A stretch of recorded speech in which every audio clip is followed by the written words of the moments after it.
India today that Pakistan Prime Minister Nawaz Sharif has said Islamabad will not abandon the Kashmir issue in talks. Sharif has said Pakistan will raise Indian forces violation of LOC on international forum.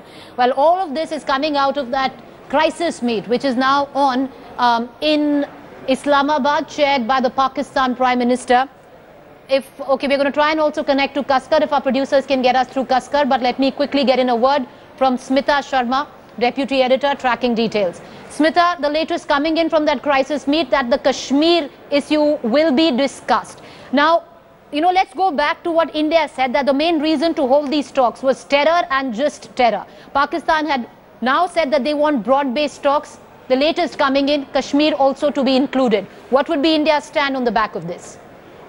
Well, off the record, sources have been saying that it's a situation where, imagine, if Sartaj Aziz were to come and talk to the Indian side, Ajit Doval and the other delegation members, after they had spoken about terror, because it's not like Pakistan doesn't have a grouse that it wants to pick up in that they also have allegations against India on the terror front. They always try and equate the speed of the Samjhauta trials when it comes to India raising the Mumbai brass trials in Pakistan. But Kashmir remains that core issue for Pakistan, and as I've been stressing on the fact that for any civilian government in Pakistan to be seen as diluting the principled agenda of Kashmir, which has been a glue for this country, it will be very, very difficult for them, of course, to survive. So, which is the reason why we have seen that when the Kashmir word was missing in the Tufa statement, Sartaj Aziz actually had to go back home and do an entire press conference to try and, stress on the fact that Kashmir would still be a top, agenda Smita, for but Pakistan. Isn't Pakistan now going back on the UFA pact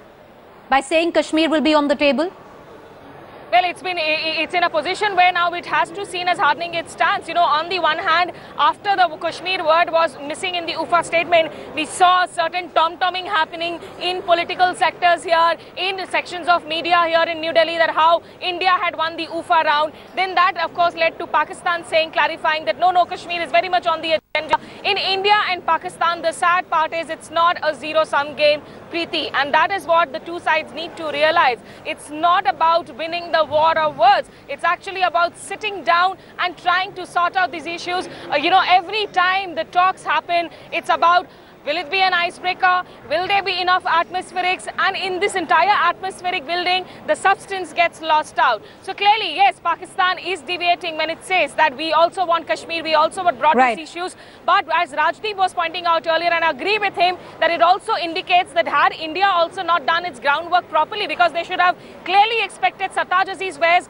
both the hats of a national security advisor and a foreign affairs advisor, and to expect that he will come and only don one of these hats and completely keep away the other hat, it is a slightly expectation that is perhaps difficult to meet. All right, Smita, let's connect to Kaskar. He's getting us the latest emanating from that crisis meeting taking place in Islamabad, chaired by Nawaz Sharif. Kaskar, the latest coming in that it seems Nawaz Sharif now adamant on the fact of picking up the Kashmir issue in these talks.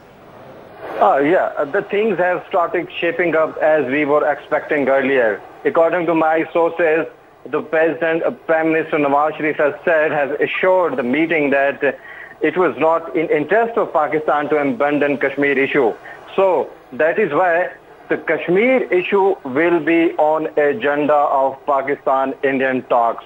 It was not clear that either he was talking about particularly about any NSA talks or whatsoever.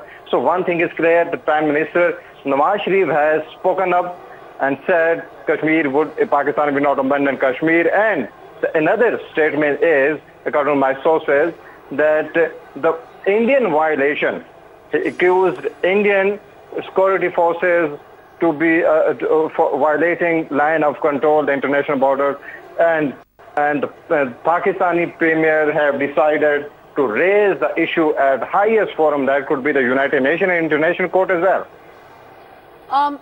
Kasbar, just give us a time frame. When are we expecting that statement by Pakistan? And secondly, are we actually looking right now, because you were saying it earlier, so I just want to go back to that, a possibility of Pakistan calling off talks?